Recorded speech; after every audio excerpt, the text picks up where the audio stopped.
ایک اور غلطی جو محمد صلی اللہ علیہ وسلم کی ذات مبارک کو لے کر کرتے، محمد صلی اللہ علیہ وسلم با حیات ہے، ان کا انتقال نہیں ہوا بولتے، ان کو موت نہیں آئی بولتے. سورہ زمر سورہ نمبر 39 سورہ نمبر 39 آیت نمبر 30، انکا میتن، اے میرے نبی ان سے کہیے کہ مجھے بھی موت آئے گی اور تم سب کو بھی موت آئے گی. سورہ آل عمران آیت نمبر 185، کل نفس ذائقۃ الموت، ہر نفس کو موت کا مزہ چکنا ہے. آیت الکرسی، اللہ لا الہ الا هو الحی القیوم، اللہ کوئی معبود نہیں ہے سوائے اس کے، هو الحی القیوم، وہ اکیلا ہمیشہ کی حیات والا، ہمیشہ قائم رہنے والا ہے. جب اللہ بول رہے میں اکیلا کی ہے، یہ ایسی صفت ہے کہ میں ہمیشہ حیات والا، ہمیشہ قائم رہنے والا ہوں، تو پھر اللہ کے سوا کسی اور کو موت نہیں آنے کا سوال ہی پیدا نہیں ہوتا. جو بھی پیدا ہوئے اس کو مرنا ہے. کلو نفس، ہر نفس، نفس کا معنی کیا ہے؟ جاندار. جاندار کا معنی کیا ہے؟ جس میں جان ڈالی گئی. کس نے ڈالی؟ اللہ نے ڈالی. دا مومنٹ کسی میں جان ڈال دی گئی انہیں مخلوق ہو گیا، اب پیدا ہوا، انہیں پیدا ہوا تو مرنا ہی مرنا ہے اس کا. کلو نفس ذائقۃ الموت، اس کو مرنا ہی مرنا ہے. محمد صلی اللہ علیہ وسلم کا انتقال ہوا یا نہیں ہوا؟ ہوا.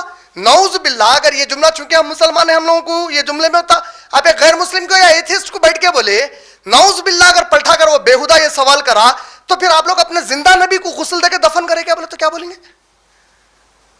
اللہ کے نبی صلی اللہ علیہ وسلم کا نماز جنازہ ہوا، غسل دیا گیا، باضابطہ دفن کیا گیا، اور جس طرح پورے نبیوں کو اپنے اسی مقام پر دفن کرتے جہاں پر ان کی وفات ہوتی. اللہ کے نبی صلی اللہ علیہ وسلم کے اتنے سارے احادیث میں آخری الفاظ ہے یقیناً موت بڑی تکلیف دہ چیز ہے. اور اگر نبی صلی اللہ علیہ وسلم باحیات ہے، اللہ کے نبی کے ہوتے ہوئے کوئی دوسرا جو ہے خلیفہ کیسا بن سکتا؟ ایسا کیسا ہو سکتا؟ آپ کو موت آئی. ہاں، ہر انسان کو جو موت کے طریقے بتائے گئے اس میں سب سے پیارے طریقے کی موت، سب سے اعلیٰ درجے کی موت، سب سے اونچے مقام والی اور مرتبے والی موت آپ صلی اللہ علیہ وسلم کو آئی. اور یہ جو جملہ ہے موت نہیں آئی والی، ہم لوگ کتنا آسانی سے بھول جاتے. دیکھو اچانک یہی جملہ عمر ابن خطاب رضی اللہ عنہ بول رہے تھے نا. صحیح بخاری حدیث نمبر 4452 4453، دو حدیثیں صحیح بخاری کی، 4452 4453، 4452 4453. کیا ہے حدیث؟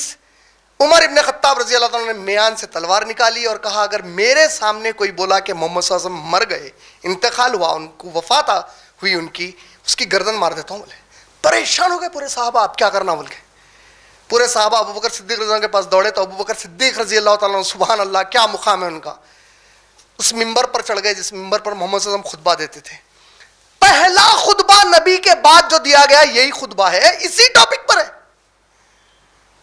ابو بکر صدیق رضی اللہ عنہ آواز لگائے، سب لوگ جمع ہو مسجد نبوی میں، سب لوگ جمع ہو مسجد نبوی میں، پورے لوگ جمع ہو گئے مسجد نبوی میں.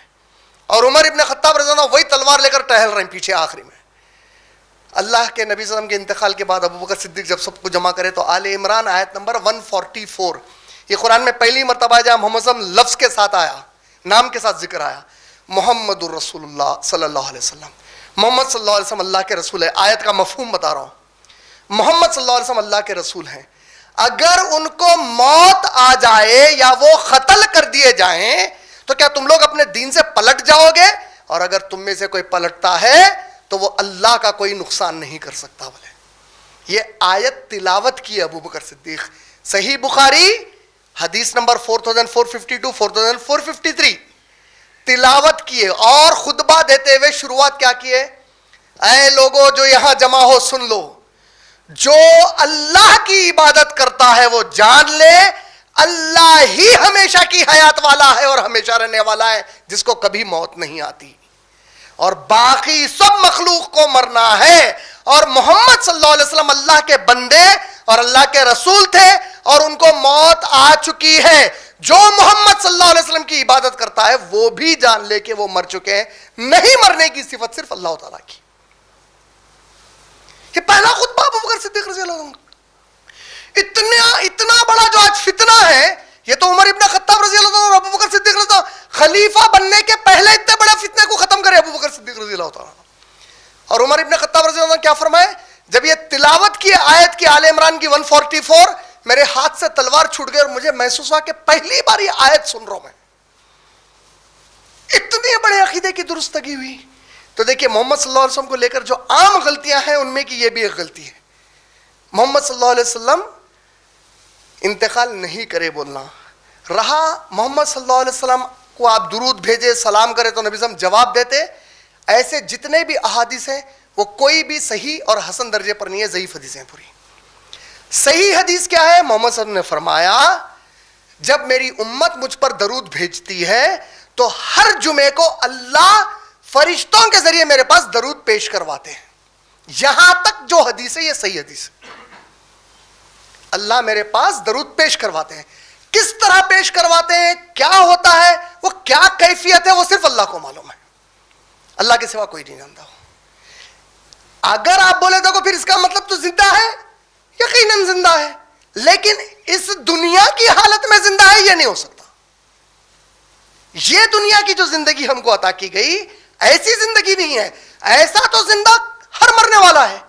ہر مرنے والے کو عذاب خبر ہو رہا یا خبر کے اندر راحت ملی ہوئی ہے اس کو, تو وہ تو زندگی میں خبر میں اس کو سلا دیا گیا, جنت میں ڈالے جانے تک نیک آدمی ہے تو کا مطلب ایک زندگی ہے اس کی وہاں پہ.